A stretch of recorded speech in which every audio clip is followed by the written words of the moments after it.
guys, welcome back to my channel. I'm super excited for today's video. We are continuing on in my ranking my entire makeup series, and today we are ranking my powder bronzers. I have them all organized in front of me. I will leave my ranking my makeup playlist link down below in case you're interested in seeing any of the other categories I've already ranked this year, or if you're interested in seeing how I've ranked any of my makeup collection in years past. I did my cream and liquid bronzers last week, and this week we have 15 powder bronzers to rank for you guys today. As I was preparing for this video, I was like, one, I just have too many bronzers, and two, I love all of my bronzers. It really was hard for me to rank my bronzers because I really do like all of my bronzers. Like, I really like them. So keep that in mind as we go through and rank. But if you're interested in how I would rank my powder bronzers, stay tuned. First, if you have yet to subscribe to my channel and you like project painting content or just chit-chatting about makeup, I'd love if you'd consider subscribing before moving on. And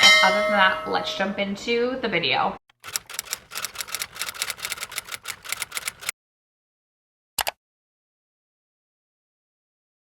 Alright, you guys, somebody had to come in last, and it actually is going to be my newest bronzer to my collection. It is the Kosas Sunshine bronzer in the shade Beachy. This is a glowier bronzer, and I do like a glowier complexion, but typically with my bronzers, I do like a matte bronzer or like a satin bronzer that's just like has like a little hint of a glow, but nothing like too over the top.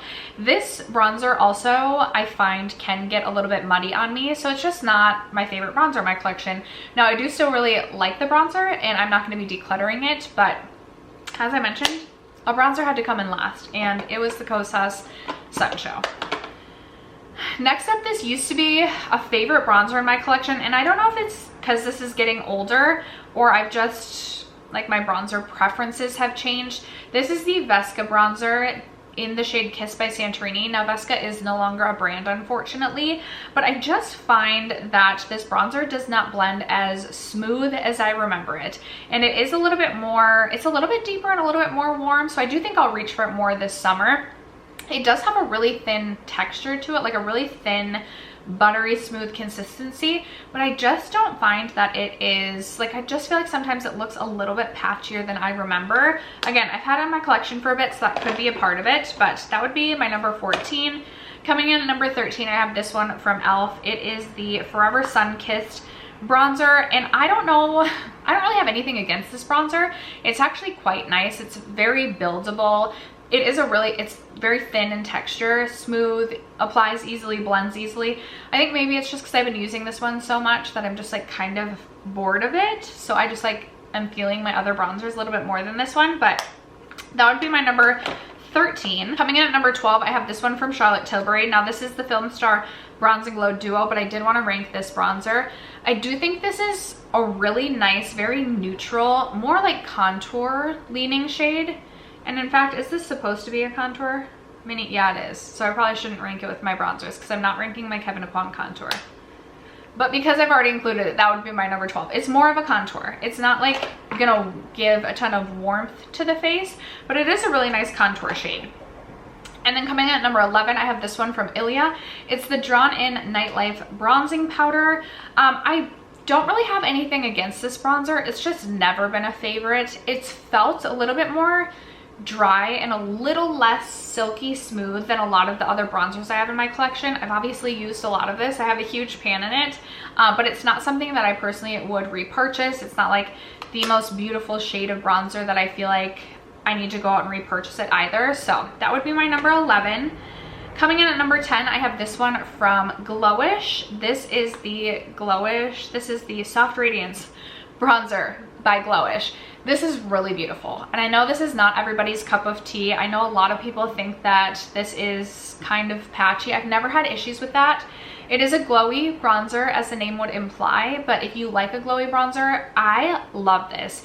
In the spring, summer, I feel like this gives such a beautiful radiance to the face. It just truly looks like I was just at the beach yesterday and have the most beautiful sun-kissed bronze on my skin, and I love it. So it's something that is more of a seasonal item in my collection. That's why it's ranking a little bit lower, but For a glowy bronzer, I really enjoy this one. I definitely prefer this one to the Kosas. Coming in at number 9, I have this one from Nars. This is the Laguna. This is the Sun Washed bronzer in the shade Laguna. So it's one that is not the original. This is more buildable. It's more of a sheer texture going on, but I like that because I love bronzer and I definitely can and have been known to go very overboard and heavy-handed with bronzer. So sometimes the buildable, the better. And I feel like this offers that like glow, like that healthy glow. It's not totally matte.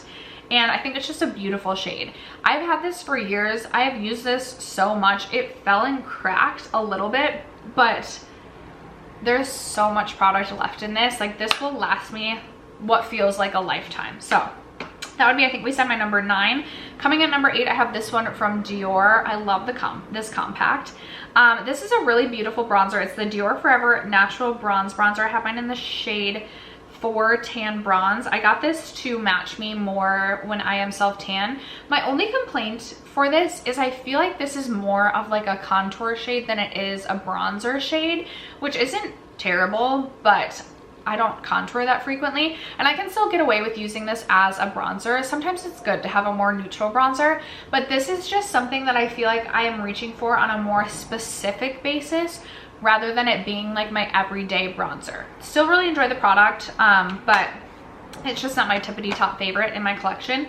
Speaking of luxury bronzers, I'm still so interested in the Gucci bronzer. It's so expensive though. Maybe I'll treat myself to that like sometime, like maybe July feels right. We'll see. Coming in at number 7, I have this old favorite. This is the Marc Jacobs Tantastic bronzer. Really beautiful bronzer, like the perfect neutral shade of bronze where it's not too cool but it's not super warm, and I just absolutely still love this bronzer. I have a pan in it. Maybe one day I'll finish this up. Really thin, smooth texture. You really can't go wrong. Definitely buildable. Like you don't really go overboard with this. Love the compact, love the mirror in that. There's just other bronzers I've fallen more in love with. Coming in at number 6, I have this bronzing duo from Vive Cosmetics. I really enjoy this bronzing duo. I like that you have something that is a little bit deeper, a little bit darker, a little bit more contour, and then you have something that's a little bit lighter and a little bit warmer. I maybe could have gone a shade lighter, like a duo lighter. I purchased this again to kind of match me when I'm more self-tanned, so I do feel like I have to reserve this for spring, summertime, but it is a really, really beautiful formula. Very smooth, very buttery soft, and really easy to work with. Pretty pigmented as well, so sometimes I feel like I have to be a little bit careful, but I really like that one from Vive. And then another bronzing duo is this one from Victoria Beckham. First off, this is like really heavy packaging. Like this is luxe packaging done right. This is the matte bronzing brick, and I got mine in the shade 3. Again, I like that you have like a more neutral shade and then a warmer shade. And this is just such a soft, smooth powder. Very buildable. It's not going to be just like an explosion of bronze pigment on your face, and I just think it is an absolutely stunning formula. So happy with this. I do want to try more from Victoria Beckham. It's such an expensive brand, so I haven't tried a ton from Victoria Beckham, but love that bronzing brick. This has ranked higher in the ranks in years past, and I still love this bronzer. There's 3 right now that are just my tippity top favorites. A little bit more than the Charlotte Tilbury Airbrush bronzer. I have mine in the shade 2. Now granted, this is such a great formula. You really cannot go wrong. I still highly recommend this bronzer. And in fact, this and my number 3 are basically like tied. Beautiful matte formula, really, really thin, very buildable. Like I swear I could apply this for hours and like it still wouldn't be like Doritos, although it probably would, let's be honest. But I really enjoy this formula. I haven't reached for this one as much because I've been reaching for my number 1 bronzer so much this year because I've been trying to pan it. But when I go back to this, I could see this like going back towards my number 1. It's just been a little bit since I reached for this. So right now, that's my number 4. Coming in at number 3 is this one from Nabla. This is the Skin Bronzing. I have mine in the shade Ambra. This is also the Never Ending Bronzer. This is not a totally matte product. This is more of like a satin sort of finish where it's going to give a little bit of that healthy sun-kissed glow, but not be something like the Glowish or the Kosas. So I really love it for that. It's a baked product, really beautiful formula, really thin. I do find that I actually feel like I have to build this one to get the bronze that I'm looking for, but I have used this so much. Like, this has been in project pans. I have not yet hit a pan. I have used this so much, and still, like, no pan in sight. I have had this hard pan on me a little bit, but I just go over it with tape. And I just think it is such a beautiful formula. I love Nabla Cosmetics so much. You guys already know that. This is one too, like sometimes I'll go in with a different bronzer and then I'll just pop a little bit of this on top to just give that satin finish. And I love using it that way as well. Coming in at number 2, I have this one from Fenty Beauty. It is the Stalker bronzer in the shade Into Sun.